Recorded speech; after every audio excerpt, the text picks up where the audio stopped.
Okay, so good morning to all. I will just share my screen.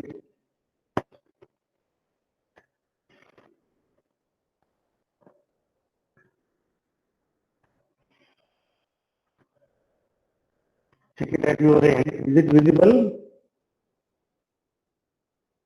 Yes, sir. Okay. So see, up to our previous lecture, we discussed about the details of the differential amplifier, right now. We've seen the block diagram in the previous lecture, block diagram of op-amp, right? So it consists of various stages like input stage, which is a dual input balance output differential amplifier. Then the second stage was dual input unbalanced output differential amplifier. So I explain about the details of the DC and AC analysis of that differential amplifier. So in your theory exam, the question may get asked on the basis of that DC and AC analysis, as well as numerical may get asked based on that analysis again. Okay, you just have to remember that various formulas related to that DC as well as AC analysis. Okay, so the next stage today we will discuss, and that is nothing but the level shifter. That is the third stage of that operational amplifier. Okay, so before going to this stage, we'll just recall that somewhat previous topic which I conducted in the first unit, and that is nothing but the DC load line and the operating point, right? So being an amplifier, it is expected that the operating point is or it should be at the center of that load line to avoid the clipping or to avoid the losses of applied input signal, right? So if that DC operating point, that is Q point or Quiescent point, it gets shifted somewhat towards the x-axis as compared to that center, or as well as towards the y-axis, then there is limitation on the applied input signal. Correct? Either positive half cycle or negative half cycle, it gets clip off. That means the transistor, it works either into its ohmic region or into its cutoff region. Similarly, see here we are considering the BJT instead of MOSFET while studying this level shifter stage. So not that much difference. Here also we will want to consider the output characteristic of BJT, and it is expected that its operating point it should be at the center of that load line. Okay.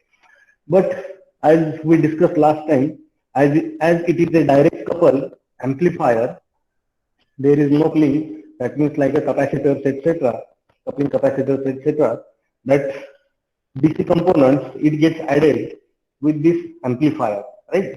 So as that DC component gets added, it affects the operating point. It do not remain at the center of that load line. Okay, and that's why there is a limitation on applied input signal. Out of these three, anyone, if the question is asked on this level shifter, any one circuit diagram you have to draw out of these three and have to explain what is the need. So first of all, you have to mention if as that operational amplifier, it is a direct couple amplifier, so the DC operating point it gets shifted. Okay, from stage to stage. So what is the need of this level shifter? This exponential increasing DC level, it tends to shift the operating point of upcoming stages. Therefore, it becomes mandatory to limit that voltage swing, thereby protecting the output of output signal from the distortion. That's all. Okay. No need to explain the details about this level shifter. Only draw the circuit diagram. Then what happens in the operational amplifier stage to stage with the DC operating point and how it is to be get avoided. That is by using the level shifter. That's all. Okay. Then the next topic that we will going on to conduct, that is nothing but various AC and DC parameters of the operational amplifier, that is op-amp.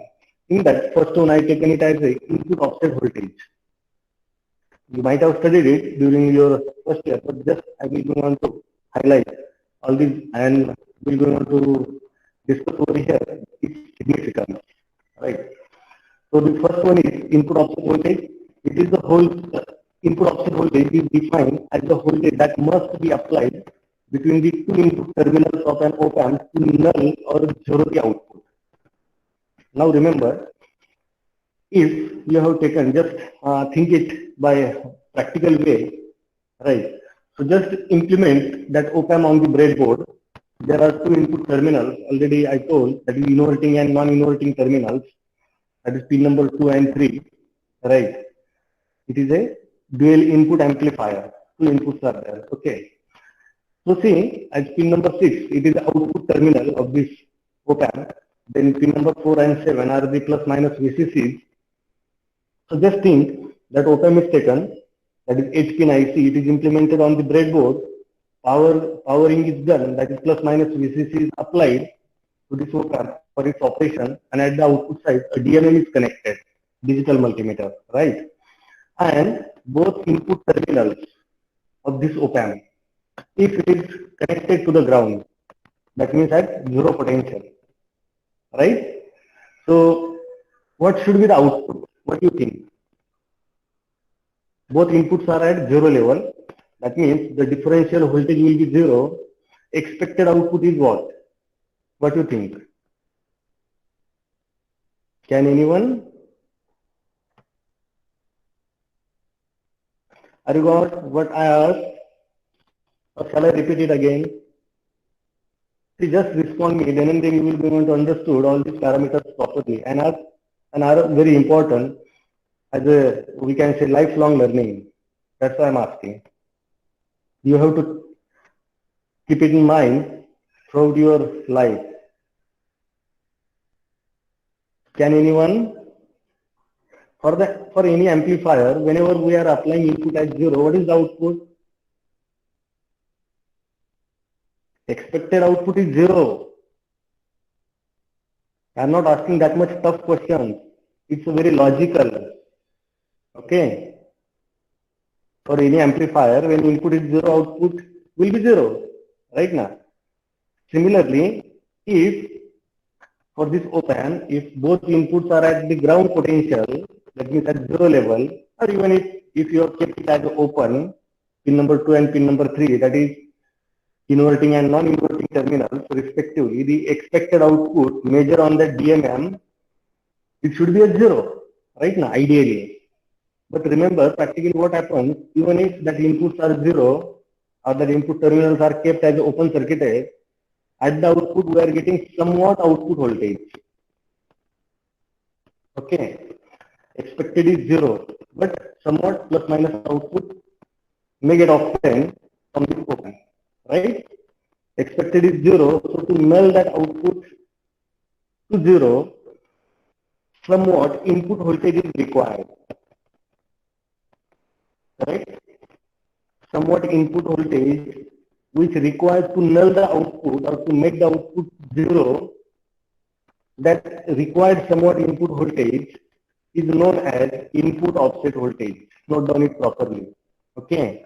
So here VIO is nothing but the differential voltage between two input terminals to have or to convert the output to null or to convert the output to zero. Is it? And that's why that VIO here I written it like this. That is nothing but VDC1 minus VDC2.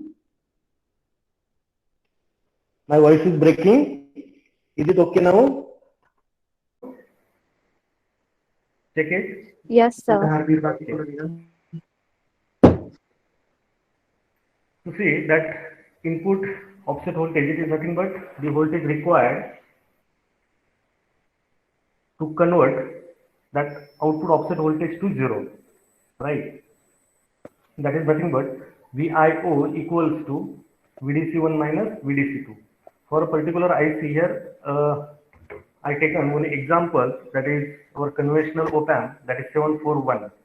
Okay, so for this conventional 74 op-amp, that input offset voltage requirement to make the output to zero is only 6 millivolt. Actual value of this input offset voltage, ideally it is zero, and practically it will be very small. It will be there, but will be very, very small. Okay.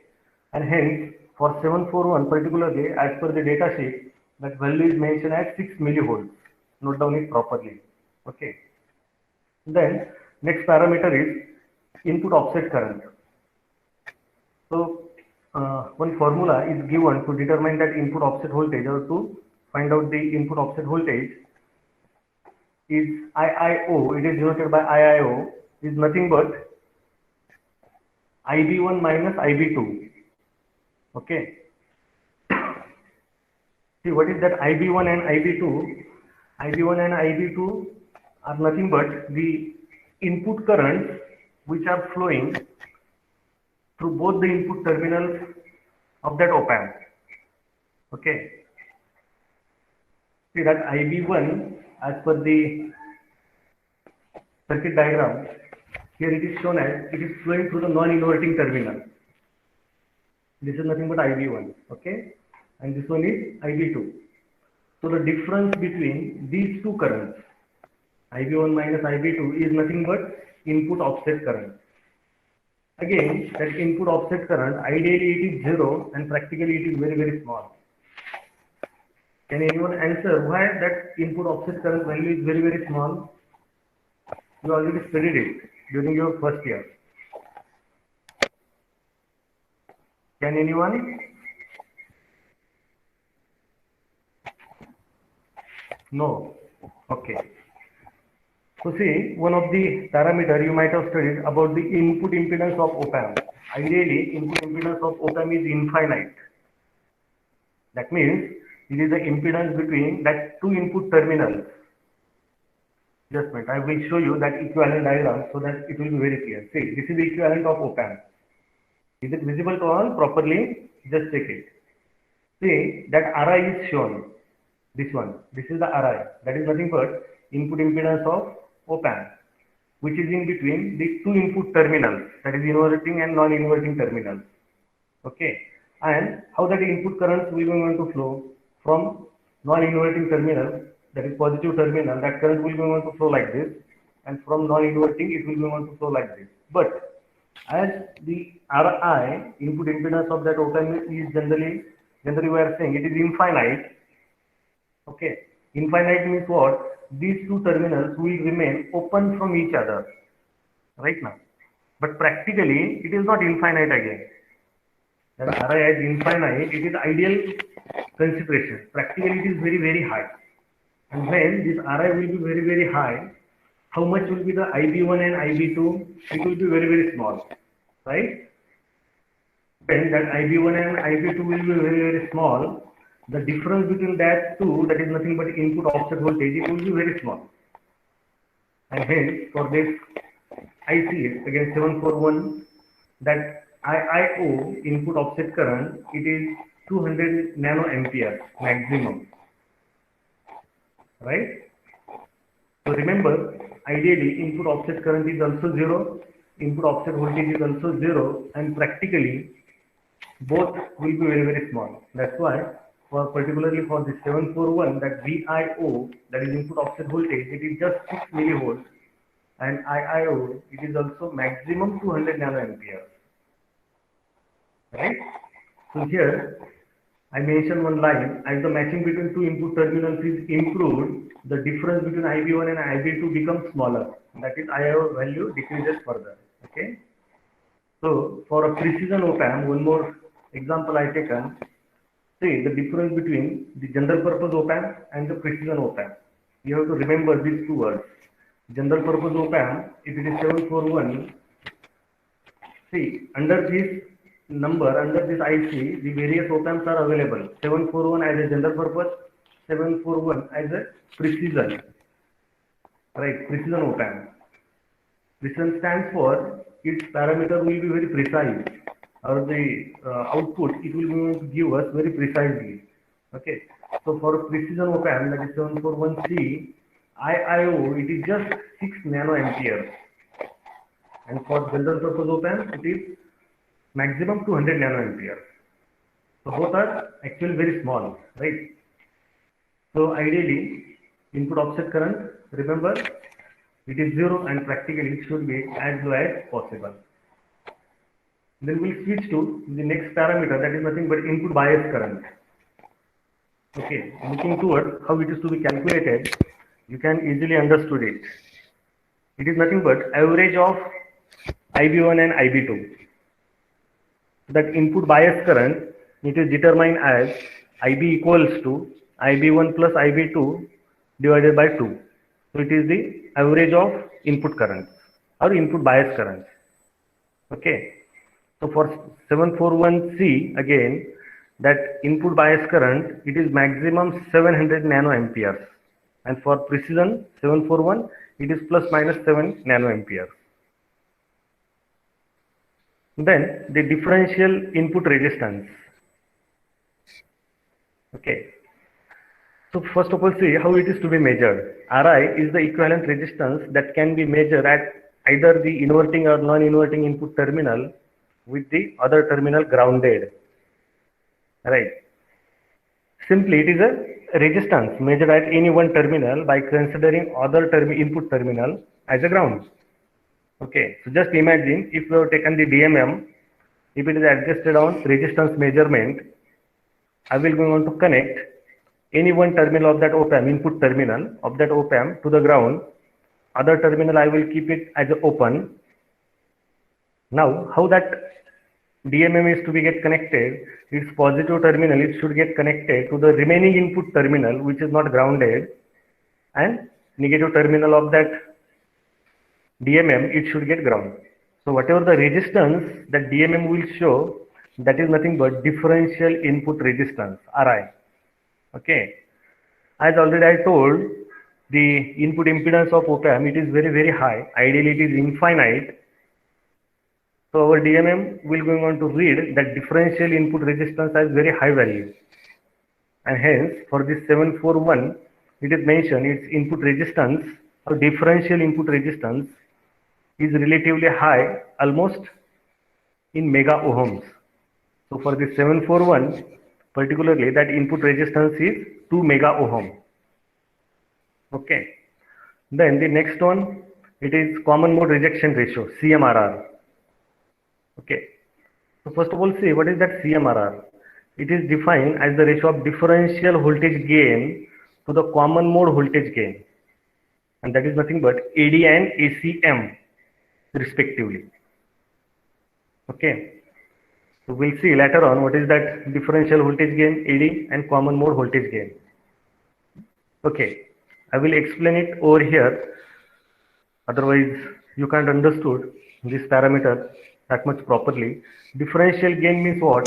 There are two separate input signals applied to that op-amp, to the inverting and non-inverting terminals. Okay, means what?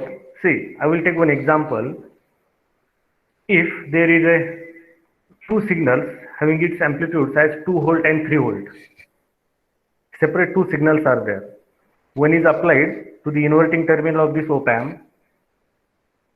Just a minute, just I want to show you this diagram. See, VDC1 and VDC2 are the two input signals.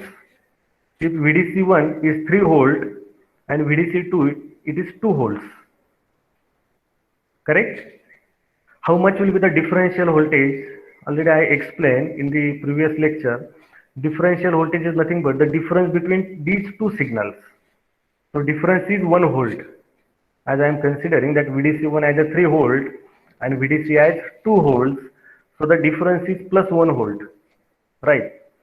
So by that difference voltage of 1 volt, whatever output this op-amp will going on to provide with somewhat gain, that is known as the differential gain, AD, denoted by AD. Okay, right?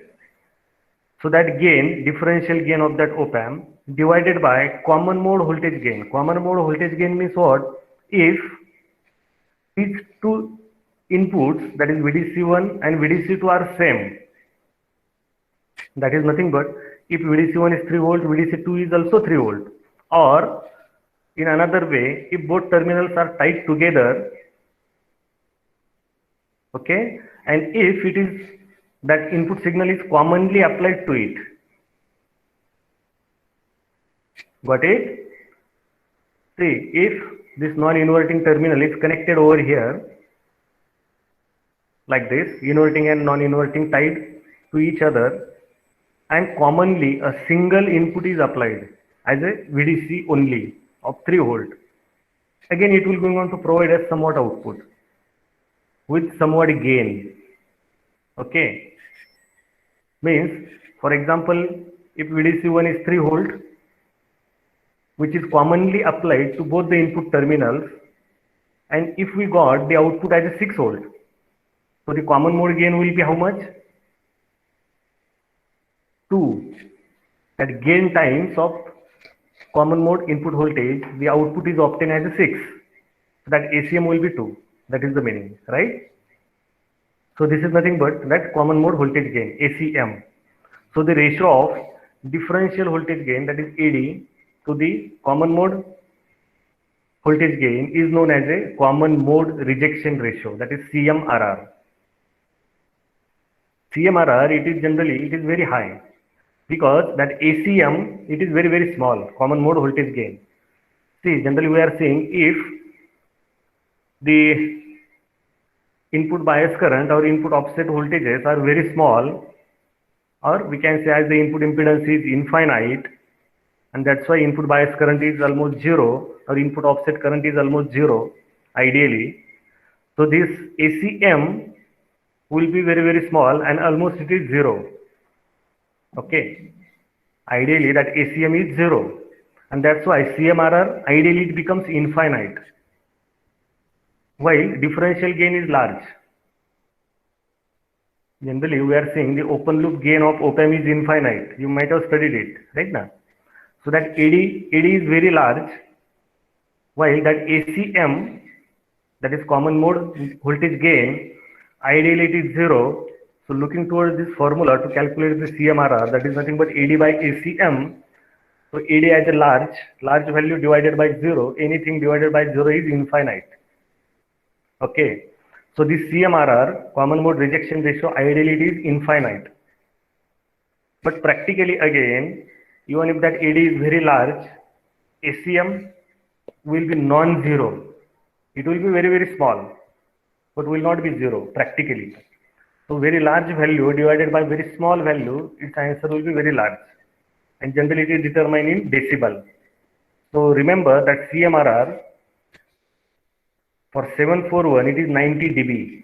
Typically, it is mentioned as a typically, it is 90 dB. Okay.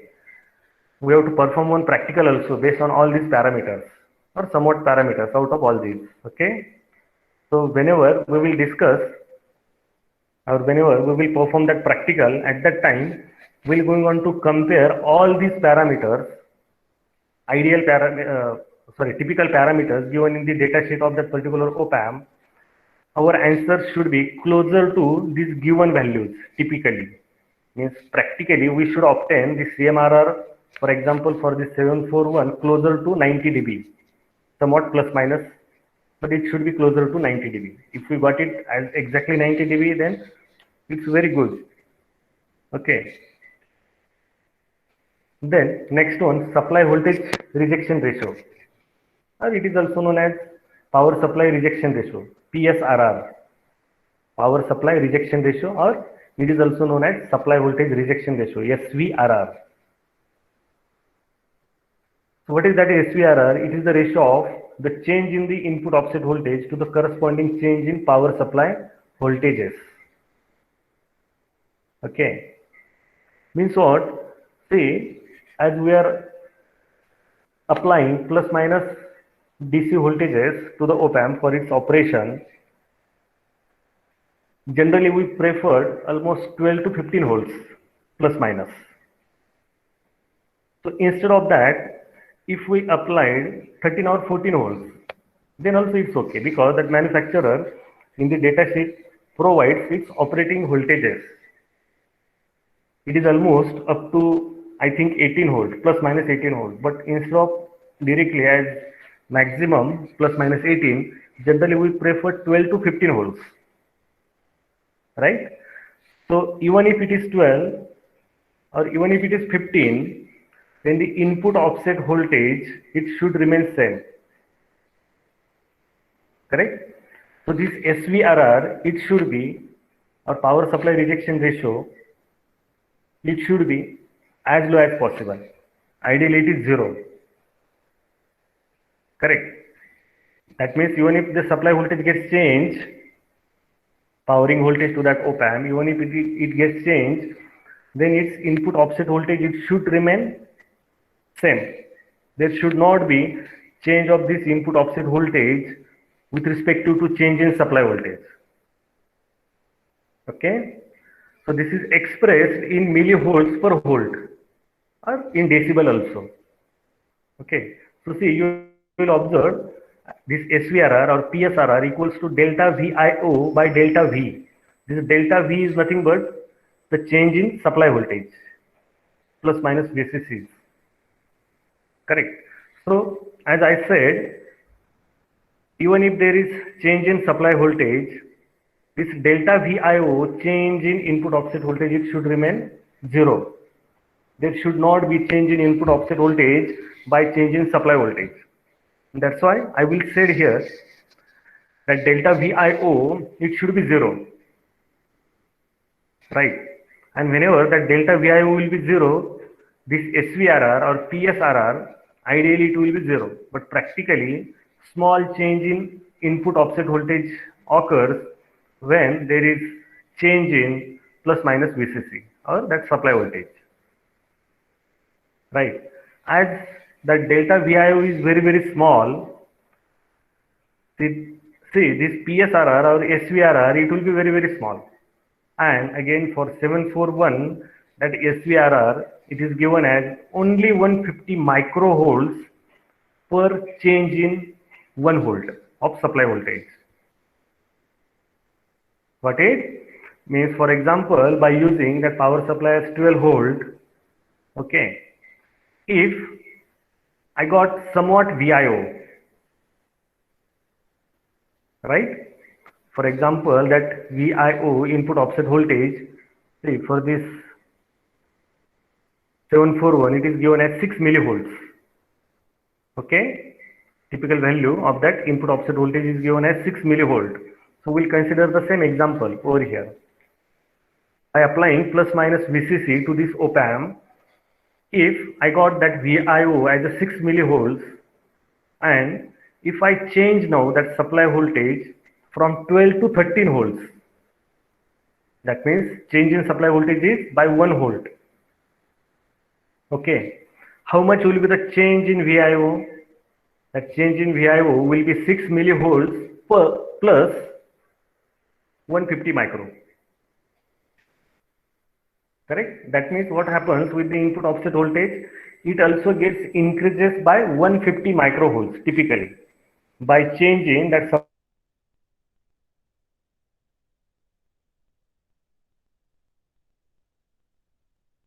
We'll go towards the next one, that is large signal voltage gain. And that is nothing but open loop gain, or you can call it as an open loop gain. There is no feedback. If some input is applied to the op-amp, how much will be the output? Ideally, that output will be infinite. But practically, it is not possible to obtain the output as infinite. How much will be the practical output? That we will be going to discuss whenever I will teach that various applications of op-amp. Okay, and over there you will get cleared about somewhat all these parameters. So this large signal voltage gain, or you can call it as an open loop gain of the op-amp, you might have studied in the previous year some ideal characteristics of op-amp and practical characteristics. So you might have prepared it. The open loop gain of the op-amp is infinite, but ideally it is not possible. But practically it is not possible. But practically it will be very, very high. And for this 741, this open loop gain, which is nothing but VO by VID, output voltage divided by input differential voltage, it is 2 into 10 raised to 5. That is 2 lakhs. It is the open loop gain. Okay. Then the output impedance or output resistance. Again, just look it practically. Same op-amp, if it is mounted on the breadboard, and if I want to measure its output impedance, so what I will do, I will just take the DMM, will connect its positive terminal to the output terminal of op-amp, that is terminal number 6, and negative terminal of that DMM to the ground. Okay, so whatever impedance that DMM will show us, that is nothing but output impedance of op-amp. Ideally it is 0 ohm. See, if you can recall about the ideal voltage amplifier, whenever I taught that feedback amplifier, voltage amplifier, current amplifier, how I compared it for voltage amplifier, input impedance, ideally, input impedance is infinite, output impedance is 0. Okay, for practical voltage amplifier, input impedance is very high and output impedance is very low. So just compare that voltage amplifier with this op-amp. You will observe somewhat same characteristic, almost. So for the op-amp, as just we discussed, the input impedance is very high. Ideally, it is infinite. Practically, for 741, it is in mega ohms and it is up to 2 mega. Okay. Just compare that input impedance with the output impedance. Output impedance is ideally 0 and practically very small. So again, for the same op-amp, that is 741C, that output impedance is only 75 ohms. Now next one, that is the slew rate.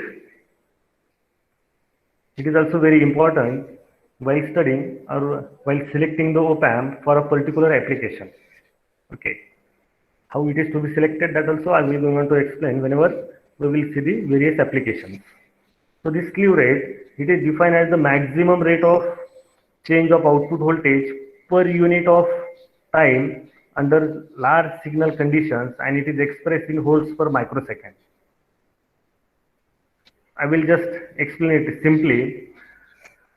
See, if there is somewhat input time varying signal applied to this op-amp will going on to amplify it and will going on to provide the output, right? So expected is what? The change in output voltage with respect to change in input voltage, it should be 0. Expected is what? The change in output voltage with respect to change in input voltage, it should be 0, that difference. Otherwise, what will happen? That input will start to increase, and after a few times, that output will start to increase. It should not be like this, or it should not occur like this. Correct? The change in output voltage, it should be immediate whenever there is change in input. And hence, the delta VO, it is very small. This slew rate, it is very small. Why it is very small? Because ideally, that slew rate is, just a minute. Yes. Yes, it is correct. Okay. So this slew rate, that is nothing but delta VO with respect to delta T. It will be very small. So it is expressed in volts per microsecond. So this slew rate, it indicates how rapidly the output of that op-amp can change in response to the changes in the input frequency with input amplitude constant. Okay. Whenever we will going to study this parameter practically, at that time also I will be going to show its significance. So if you have done this practical in the previous year, you might have seen the hysteresis curve.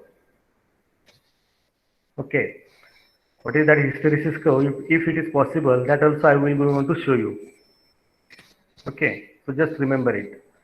I think I am somewhat doubtful about this slew rate. Either it is 0 or infinite, or it's practically it should be as low as possible or as high as possible. I will clear it and will going on to suggest you later on. Okay, if anyone from your side is familiar with this term slew rate, can give me the answer ideally the slew rate is infinite or zero, or I think it is available in the next slide. Okay, and during practical I will correlate it, no issue. Okay, it is over here. Just a minute.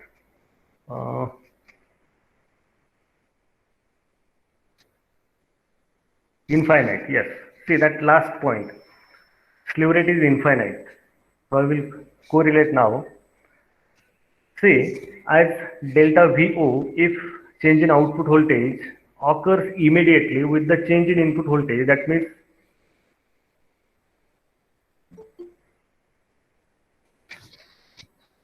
there is no time difference.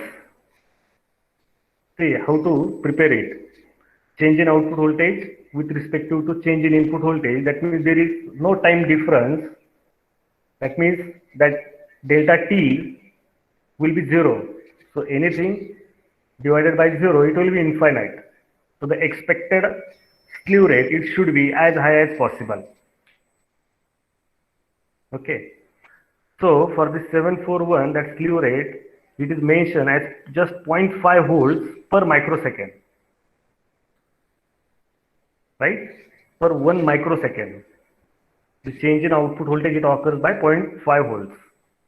And hence, practically the slew rate of 741, it is also very high. And now we'll switch to these electrical characteristics which you studied in the previous year. So see, first one, infinite voltage gain. Already I explained all this by taking the example while studying all the parameters. So the infinite voltage gain or differential voltage gain. Practically for 741, it is 2 into 10 raised to 5. Practically it should be as large as possible, right? Infinite input impedance, that is Ri. Already I explained it. Practically it should be as large as possible. For 741, it is almost up to 2 mega ohms. Okay. Now, what is its significance? Why it should be as large as possible? That justification I given. Why it should be as large as possible? So that almost any signal source, even if that voltage signal source is weak in nature, if it is weak source, weak in terms of what? Current sourcing capacity of the source, if it is very small. Okay. So the op-amp will not going on to consume much more current if its input impedance is infinite. Right now. That means that source do not have to give signal source do not have to source any current to the op-amp. As the input impedance of op-amp is infinite, the current flowing to the input terminals of that op-amp will be almost zero. Right. That is the significance of this input impedance. It should be as high as possible, and practically it is infinite. No loading of that source, input source will go on to occur. No loading will be there if the input impedance of the op-amp is very, very high. Okay. Then the zero output impedance. Zero output impedance means what? It will go on to improve the current sourcing capacity of op-amp, so that the output can drive an infinite number of other devices. This is the significance of output impedance. Then zero output voltage when input voltage is zero. That means we can say input offset voltage is zero in other way, ideally. Then the infinite bandwidth. See, this is also very important parameter or characteristic. Infinite bandwidth means what? That op-amp can amplify DC signal as well as very high AC signal with the same gain. You already studied the frequency response of MOSFET amplifier. Over there, what you studied, at low frequency side, there is a roll-off in gain. At mid-band frequency range, we are getting the constant gain. And at high frequency, again, there is a roll-off in gain, right? So that MOSFET amplifier have limited bandwidth, or it is dependent on input signal frequency. The gain of that MOSFET amplifier, it is totally dependent on what? Input signal frequency. That means there is a limited bandwidth. But For operational amplifier, even if that input signal is DC in nature, that amplifier will be able to provide the same gain. Or even if that input signal is in megahertz, that is high frequency input signal, then also that op-amp will offer or will be able to give us the same gain. So just consider there is a, or just imagine the first quadrant and start it from origin. And if you have to plot the frequency response curve, what nature of frequency response curve will be there? Ideally, for op-amp, it will be a straight line above the x-axis.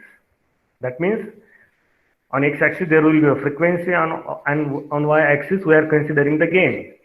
If you can recall the frequency response of MOSFET amplifier, apply the logic from over there, right? So even if the frequency is 0 Hz, that means at the origin, the gain will be maximum. Or even if on x-axis, towards the maximum right hand side, how much will be the gain? It will remain same. That means you will have that frequency response as a straight line in that first quadrant. It indicates what? The bandwidth of that op-amp, that is nothing but fH minus fL, it will be infinite. Right now, because that fH is infinite. There is no roll off, ideally. Practically it is there, but ideally no roll off at high frequency, and hence we are generally saying the bandwidth of operational amplifier is infinite.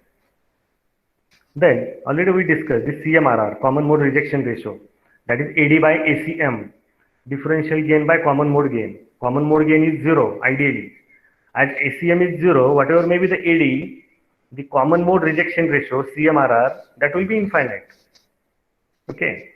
The infinite slew rate, just we discussed in the previous slide, so that the output voltage change occurs simultaneously with the input voltage change. That means it is nothing but the response time. The response of op-amp, it is faster, it is very fast. Whenever the input signal gets changed, immediately the change in output signal occurs. That means the time difference is almost 0. Ideally it is 0, practically it is there. And in the previous slide, it is already highlighted, it is just 0.5 volts per microsecond for 741. Okay. And this is the equivalent circuit of that operational amplifier. V1 indicates it is a non-inverting input signal, V2 it is inverting input signal. Between these two input terminals, there is a somewhat a resistor is shown, and that is nothing but it is the input impedance of that op-amp. Actually, there is no resistor. Okay, that Ri is just representing how much is the input impedance of that op-amp. So ideally, just we discussed that Ri is infinite, Ro is 0 at the output terminal. You will observe somewhat signal source is shown as AD into VD, which indicates the output voltage. Right? That VD is nothing but differential input voltage, and output voltage is gain times of differential input voltage. That is nothing but AD into VD. So this is the output voltage, VO. And that another two terminals, that is for plus minus VCC. That's all.